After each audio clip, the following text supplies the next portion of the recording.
Greetings everyone, welcome to the channel. We are the Lion Gaming crew, and in this Diablo 3 non-seasonal build guide video, we're going to be taking a look at the Bones of the Rathma set, just recently updated with our massive non-seasonal update, bringing new affixes to every single non-seasonal build. So if you're looking for any of the gear shown in this video, it is being given away for absolutely free. All you need to do is hit that link in the description, sign up for Discord if you're not already a member, and put in a request. I do want to note this gear is currently only available on PS4 and PS5 consoles and Nintendo Switch. We're working on getting Xbox taken care of here very soon, so if that all sounds interesting to you and you end up enjoying this video towards the end, definitely let me know by either dropping a like or maybe even consider hitting that subscribe button, as that is the best way to help support this channel and this community. Big special shout out to each and every single one of my subscribers and each and every single member of the Discord community. Without any further ado, let's go ahead and jump right on into this build guide. So for our main weapon, we are picking up the Jesseth Skull Scythe.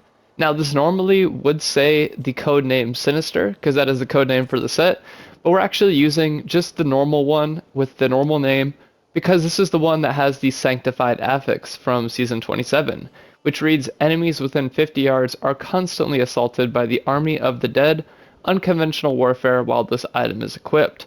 On top of all of that, you're also getting the Season 25 Soul Shard affix, which reads, when you kill an enemy, you deal the damage done by the death blow to all enemies within 25 yards. Pets and followers cannot trigger this effect.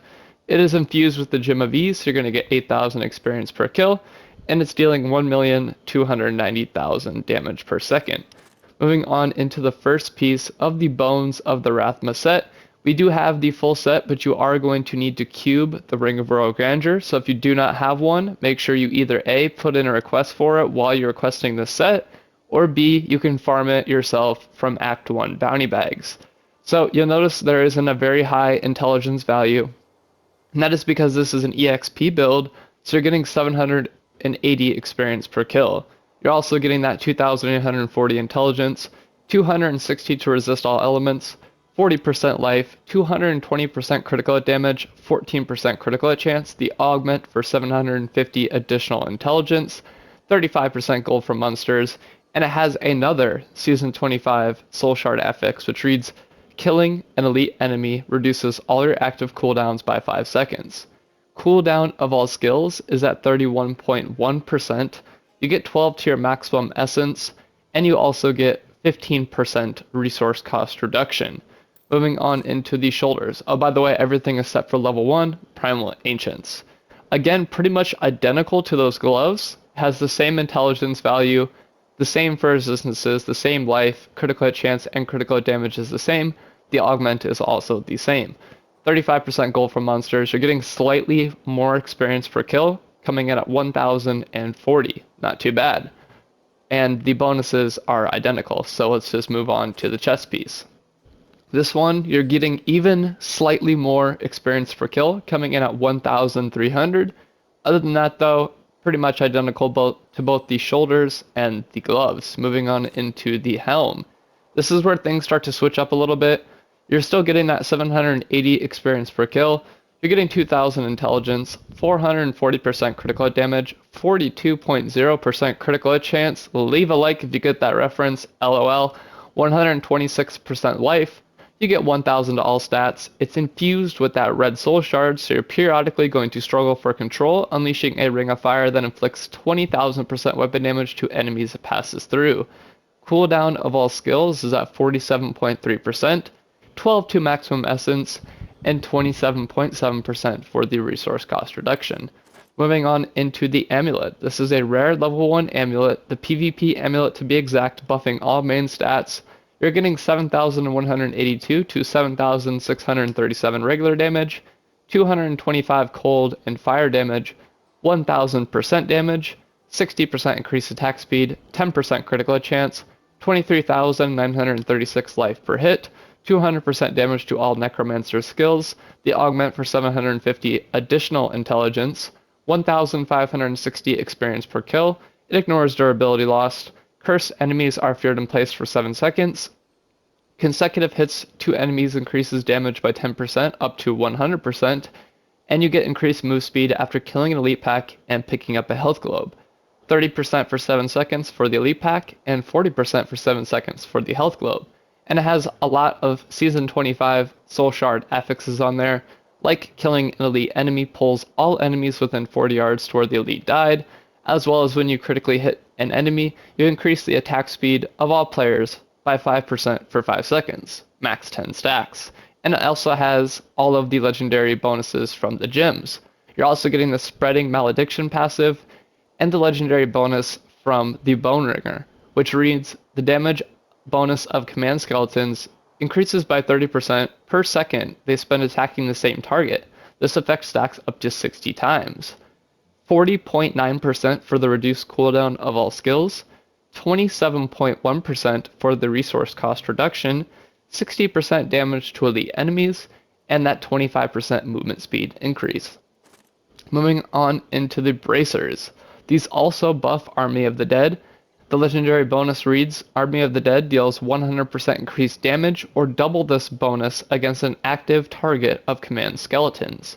You're getting 1,300 experience per kill, 2,840 to intelligence, 260 to resist all elements, 40% life, the augment for 750 intelligence, 35% gold from monsters, and 75% magic item find.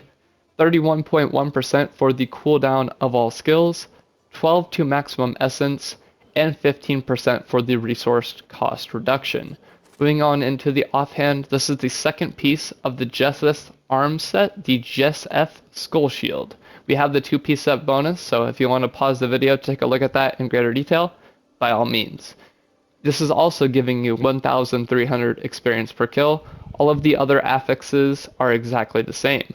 So moving on into, well, not exactly the same. You're getting slightly more percent life, slightly more percent gold from monsters, and increased cooldown of all skills, coming in at 41.5%, 12 to maximum essence, and 27.7% for the resource cost reduction. Moving on into the first ring. This is the test ring 516 for immortality. There's a crap ton of affixes on here, so I'm not going to read them all. I'm just going to read the ones that I think are most important. 6,357 to 6,812 damage, 900% damage, the 200% damage to all Necromancer skills. Obviously, since this is an EXP build, the 1,560 experience per kill. The gold health pickup radius is increased by 70 yards, it ignores durability loss, and the 2 movement speed increases. And you're also getting all of the legendary gem bonuses, as well as 46.8% for the cooldown of all skills, 12 to maximum essence, 27.1% for the resource cost reduction, and a 45% damage to the enemies. Not bad. Moving on into the second ring. This is the 1 billion physical skill damage ring.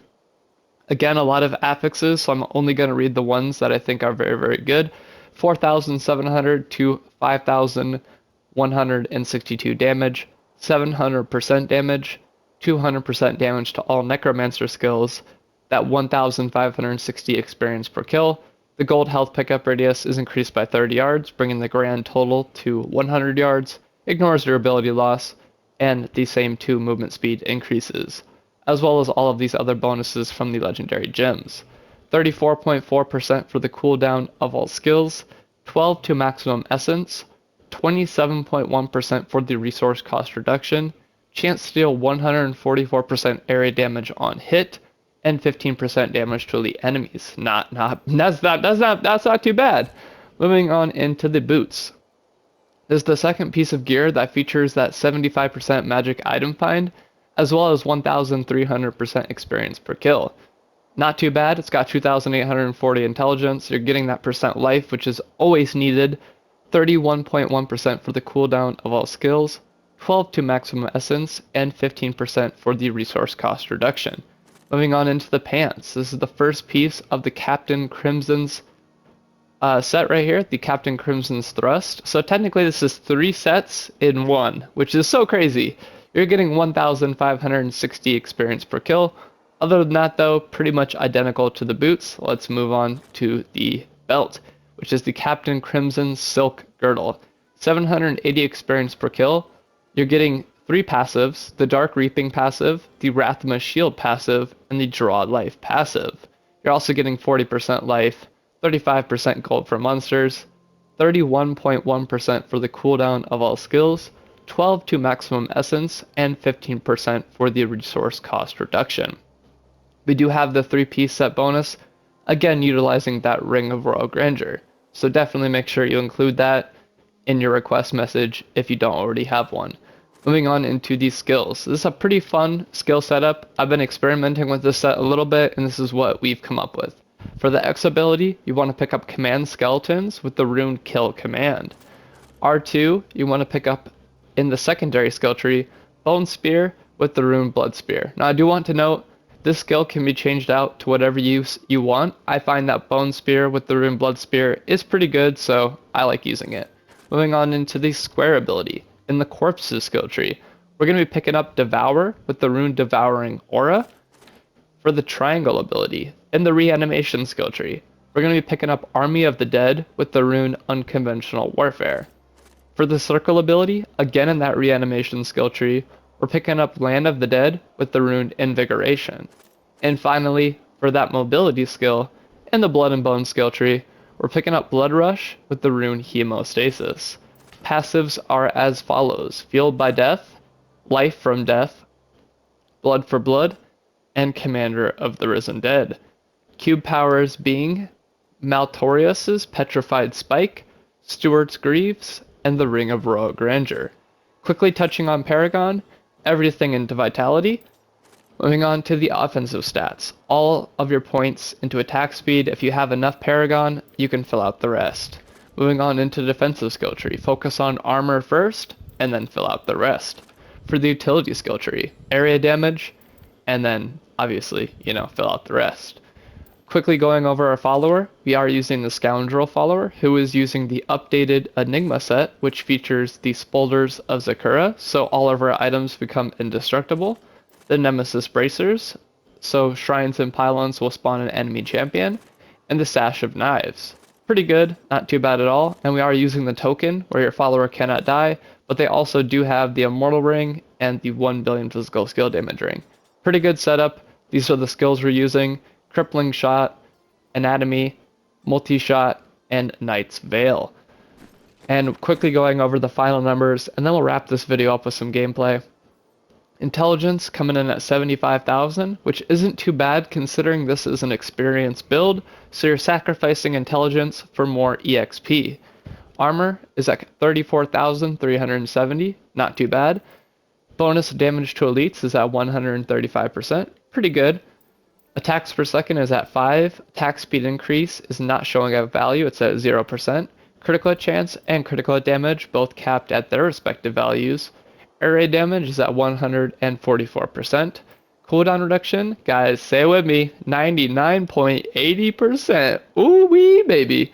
Physical damage increases at 1 billion.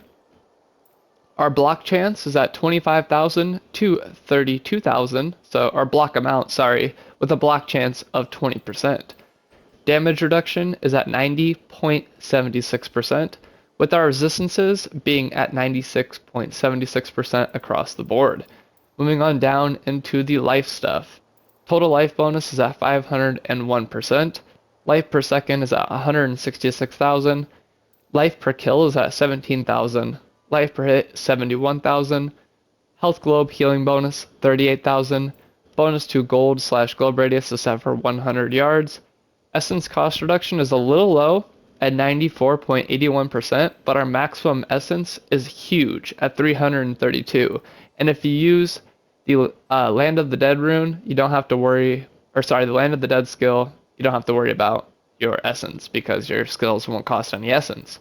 Our maximum move speed increases at 25%. Gold find is at 511%. Magic find is at 150%. And bonus experience per kill is at 22,000. So that is a huge value, and it's going to allow you to rank up really, really, really quickly. So with all of that gone over, let's go ahead and wrap this video up with some gameplay. We're probably going to do 3 runs so you guys can get a kind of a general idea for how this skill, or how this build is going to behave. It is a lot of fun to play. immediately when you get into a rift, you want to cast your circle ability, which is going to be your Land of the Dead. That is going to make it so your skills don't cost any essence, which is great because using the Bone Spear with the blood rune on there, you will take damage every time you cast that. So you definitely want to make sure that you have that Land of the Dead active, so that way you're not taking damage.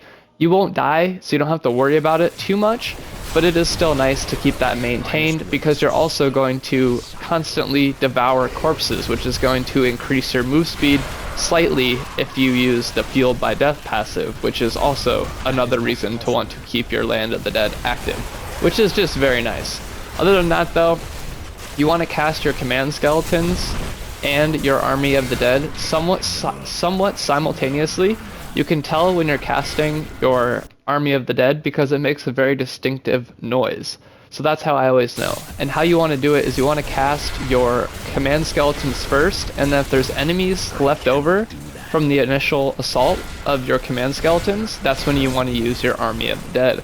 Now for mobility, you want to get around the map relatively quickly. You do not want to spam your Blood Rush. You want to use it every 10 seconds. So that is because you're getting a 100% movement speed increase, bringing your total move speed increase to 225% because of the Steward's Greaves in the cube. So if you want a little bit faster of, just mobility in general, then definitely I'd advise you just wait every 10 seconds. It doesn't have to be 10 seconds on the dot, you'll notice when your character starts to slow down, like you'll be able to tell. You'll definitely be able to tell. Oh my gosh, I hate this, man. I can never talk to Urshi because she always spawns in the worst spots. You know what? That's fine. Let's just quit out. We'll load back in. No problems. That happens sometimes. If that's bothering you guys, you can definitely just drop all your mats because they're pretty easy to come by. So like especially if you're doing GR 150s. So if that does bother you, just drop them, or drop a significant amount of them so that way you can pick them back up again, and get a lower amount. So moving on into the next skill, or next, God, I keep saying skill, man. What is up with my brain tonight? I don't know. Jumping into the next rift. We're going to again cast our command skeletons a lot and clean up the mess with the Army of the Dead. And that's because this set bonus, for this set, buffs basically both your skills. It also increases your permanent minions, which is very nice. So if you want to rock permanent minions like the command golem, you can definitely do that, and your skeletal warrior, stuff like that, all that stuff. Your minions no longer take damage, which is great. You get damage reduction, which is also great. And it stacks at max 75 stacks, which is just insane. So each permanent minion active increases the damage of Army of the Dead by 1,750% up to 3,150%. So if you want to go all out and just become, if you want to take like Bone Spear out and put like maybe, I don't know, Skeletal Mage maybe, or the Bone Golem maybe, or not Bone Golem, I don't know, Bone Golem's pretty good because of the Tornado abilities, so all that's really up to you. This build is definitely meant for, casting, having a lot of minions, and just having, pretty much, it's like a control build. You want to have control over your enemies, so you have a lot of minions to kind of help you, really put the pressure on your enemies. And it also allows you to not only rank up very quickly, but also complete rifts relatively quickly, especially if you utilize the Steward's Greaves in the cube. It just allows you to move around the map very, very quickly. It's not as fast as being able to teleport or, being able to dashing strike like the monk, but it is pretty quick. And then with the hemostasis rune, you don't really have to use that because the life regen on this is pretty good, and you're getting life after each kill, and life per hit, so you don't really have to use the hemostasis if you don't want to. God, that takes forever to get used to. I keep doing that. It's just because we just updated them, the follower gear, from having the homing pads to now having the Spalders of Zechariah to make our items become indestructible. And it's just like permanently trained in my brain to just, I don't know, like run to the blacksmith after every rift and just start repairing stuff, It's gonna take a little while to get used to. But this build I definitely recommend for beginners to the game because it doesn't have a lot of maintenance. The only thing that you have to worry about really is your Land of the Dead. And that's very easy to be able to tell when it's getting low.